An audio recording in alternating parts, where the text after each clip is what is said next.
Setelah sekian lamanya kita tidak membahas soal kegiatan dan laporan pertanggungjawaban penggunaan dana Panitia Pemungutan Suara atau PPS, karena disibukkan dengan kegiatan perekrutan dan BIMTEK KPPS, maka kali ini kita akan kembali membahas laporan pertanggungjawaban PPS khususnya bulan Februari 2024. Simak videonya. Kali ini, saya akan membahas laporan pertanggungjawaban Panitia Pemungutan Suara atau PPS pada bulan Februari 2024. Nah, di bulan Februari 2024 ini ada sedikit perbedaan dari laporan di bulan-bulan sebelumnya, di mana pada bulan Februari ini ada honorarium dan juga biaya operasional KPPS yang juga harus dipertanggungjawabkan oleh Panitia Pemungutan Suara. Nah, mungkin banyak yang bertanya, kenapa anggaran dari KPPS juga harus dipertanggungjawabkan oleh Panitia Pemungutan Suara. Nah, kalau kita membaca di dalam keputusan KPU nomor 53 tahun 2023, bahwa memang anggaran KPPS itu disalurkan melalui rekening Panitia Pemungutan Suara atau PPS, sehingga mau tidak mau PPS, khususnya dalam hal ini adalah sekretaris PPS, harus bertanggung jawab secara formil terhadap penggunaan dan juga pelaporan dari anggaran yang dipergunakan oleh teman-teman KPPS. Baik, seperti biasa, tentu saja kita akan mulai dari melihat bukti penerimaan, karena dari bukti penerimaan yang dikirimkan dari KPU inilah yang akan menjadi dasar bagi kita di dalam menyusun rancangan anggaran biaya atau RAP pengeluaran baik untuk dana penyelenggaraan Panitia Pemungutan Suara maupun kelompok penyelenggara pemungutan suara atau KPPS. Ya, ini adalah contoh bukti penerimaan untuk salah satu desa dengan jumlah TPS sebanyak 8 TPS. Dan karena jumlah TPS ini berjumlah sebanyak 8, maka pantarlinya berarti berjumlah 8 orang, dan kemudian untuk KPPS-nya berjumlah 8 kali 7 orang di dalam setiap TPS sama dengan 56 orang KPPS. Nah, untuk teman-teman dengan jumlah TPS yang berbeda tentu disesuaikan ya. Jadi jumlah dana yang diterima oleh sekretariat atau yang masuk di dalam rekening Panitia Pemungutan Suara yaitu sebesar 125.270.000, yaitu pada bulan Februari 2024. Nah, dana sebesar ini terdiri dari belanja honorarium untuk PPS, ya, dimulai dari PPS, sebesar 7.350.000, kemudian belanja bahan 1 juta, dan belanja bahan non-operasional lainnya sebesar 1 juta. Jumlah dana untuk PPS sebesar 9.350.000. Sedangkan untuk KPPS, diuraikan pendirian TPS per 1 TPS sebesar 2 juta, kalau dikali 8 TPS jadi 16 juta. Kemudian sewa scanner atau printer 490.000 kali 8 TPS sama dengan 3.920.000. Biaya operasional per TPS 1 juta dikali 8, 8 juta. Kemudian konsumsi 1.800.000 kali 8, 14.400.000. Kemudian honor KPPS ditambah linmas 9.200.000 kali 8 sama dengan 73.000, sehingga total honorarium dan biaya operasional KPPS sebesar 115.920.000. Nah, sehingga total jumlahnya yaitu total A atau operasional dan honorarium PPS ditambah honorarium dan operasional KPPS ini sama dengan 125.270.000.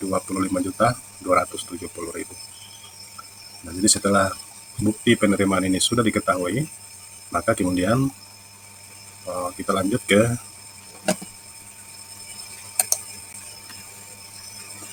surat pernyataan tanggung jawab belanja dan lampirannya. Kita buka dulu surat pernyataan tanggung jawab belanja.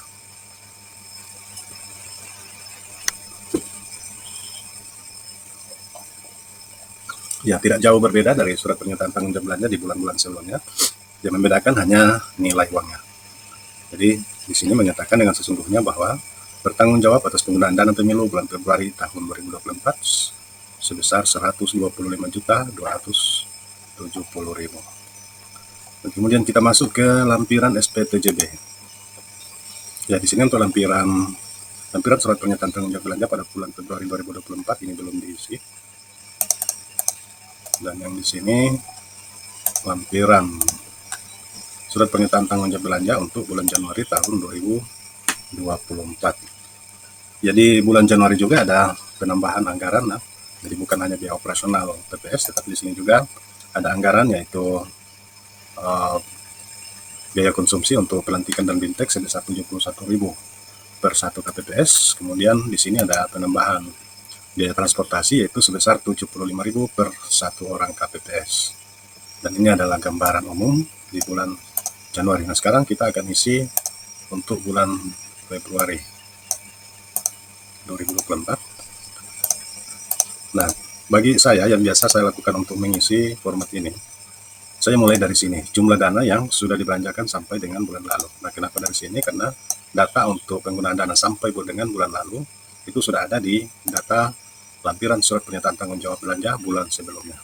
Dan karena kita akan mengisi SPTJB bulan 2, maka untuk kolom D ini kita melihat dari SPTJB bulan 1 atau bulan Januari. Itu jumlah dana yang sudah diterima sampai dengan bulan ini atau sampai dengan bulan Januari itu sebesar ini. Honorariumnya 104 juta, belanja bahan 13 juta, belanja non operasional 13.700. Jadi langsung saja copy. Kemudian karena menggunakan rumus, saya juga pastinya harus paste spesial.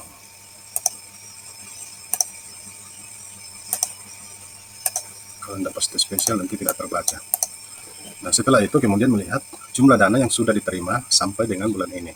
Nah, ini adalah anggaran penjumlahan antara jumlah dana yang sudah dibelanjakan sampai dengan bulan lalu dengan jumlah dana yang diterima khusus pada bulan 2 ini. Nah, kita hitung kembali berapa dana diterima pada bulan ini. Dimulai dari honorarium.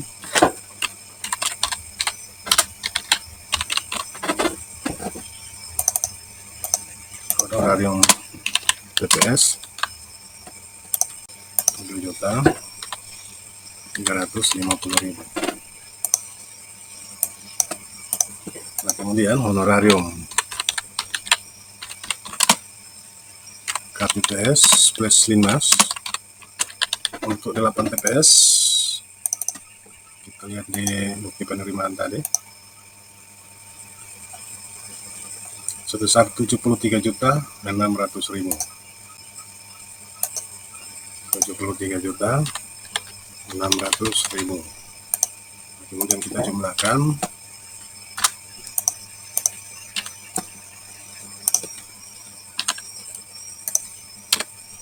Nah, jika ditambahkan dengan pengeluaran honorarium sampai dengan bulan lalu, jadi ini sama dengan 104 juta ditambah 80 juta. Jadi jumlah penerimaan honorarium untuk sampai dengan bulan ini, jadi bulan lalu ditambah bulan ini itu sebesar 185.150.000. Nah, sekarang untuk belanja bahan sampai dengan bulan lalu itu sebesar 13.476.000. Nah, kalau dijumlahkan antara jumlah belanja bahan yang diterima sampai dengan bulan lalu dengan jumlah belanja bahan yang diterima dengan bulan ini, kita lihat juga di bukti tanda terimanya. Ya, di bukti tanda terima ini ada belanja bahan untuk honor operasional PPS. Nah, kemudian untuk honor dan operasional KPPS, dari KPU mengelompokkan seperti ini. Untuk pendirian TPS, biaya operasional dan konsumsi itu masuk di dalam kelompok belanja bahan. Sedangkan untuk sewa scanner atau printer itu masuk ke dalam belanja bahan non operasional lainnya. Oke, kita hitung di sini. Jadi untuk belanja bahan mulai dari operasional PPS itu sebesar 1 juta. Kemudian OPS KPPS 8 PPS 8 juta. Kemudian biaya pembuatan TPS 8 TPS 2 juta dikali 8 16 juta.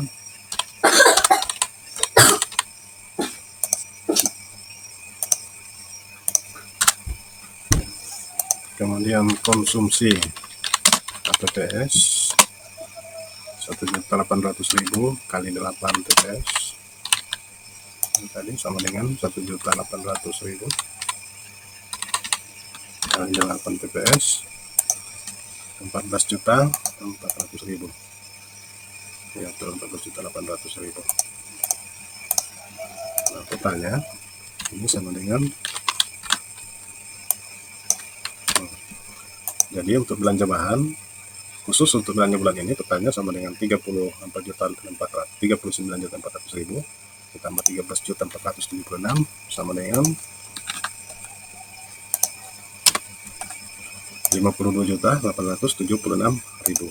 Nah, kemudian untuk belanja operasional lainnya penambahannya hanya di sewa scanner yaitu sebesar 419.000 90.000. Jadi ini langsung saja sama dengan belanja sampai dengan bulan lalu ditambah belanja bulan ini, yaitu 490.000 sama dengan 14.190.000. Nah, kemudian bagian E, jumlah dana yang sudah dibelanjakan pada bulan ini. Nah, jadi khusus bulan ini. Nah, jadi kalau yang ini adalah jumlah dana yang sudah dibelanjakan sampai dengan bulan lalu. Kemudian ini jumlah dana yang sudah diterima sampai dengan bulan ini. Artinya ini adalah gabungan dari dana yang dipakai atau ditransfer sekarang dengan dana yang sudah dipakai bulan lalu. Maka jumlah dana yang sudah dibelanjakan pada bulan ini tentu sama dengan total dana bulan ini dan bulan lalu dikurang dana bulan lalu. Ya kan? Nah, jadi tinggal ditarik. Nah, kemudian untuk bagian F, jumlah dana yang sudah dibelanjakan sampai dengan bulan ini, yaitu sama dengan kolom D ditambah kolom E. Ini sama dengan ini ditambah ini, kemudian seret. Ya. Jadi total dana yang sudah dibelanjakan sampai dengan bulan ini itu sebesar 252.216.000 dan saldonya 0 kalau dia habis. Nah, ini kita putihkan karena ini kalau dihapus maka ini otomatis akan hilang. Ini supaya ini tidak kelihatan pada saat di print, ini kita putihkan. Ya, hilangkan, tapi di sini tidak hilang. Setelah selesai membuat bukti penerimaan dan surat pernyataan tanggung jawab belanja beserta lampirannya, selanjutnya dilanjutkan dengan menyusun RAB atau bukti pengeluaran. Penting untuk diperhatikan bahwa oleh karena belanja operasional dan honorarium KPPS dilakukan sendiri oleh KPPS, sehingga RAB KPPS dan PPS harus dipisahkan. Untuk pembuatan SPJ KPPS, bukti-bukti pengeluaran dan semua format yang harus diisi oleh KPPS telah kami uraikan di video sebelumnya. Setelah semua RAB dan bukti pengeluaran dari KPPS terkumpul, kemudian disusun oleh Sekretaris PPS. Untuk PPS yang menggunakan aplikasi Sitab, semua bukti pengeluaran baik bukti pengeluaran PPS maupun KPPS, di-scan kemudian di-upload di aplikasi Sitab. Bagi PPS yang tidak menggunakan Sitab, laporan dikumpulkan, disusun dengan rapi sesuai urutannya, kemudian dikumpulkan ke Bendahara KPU Kabupaten.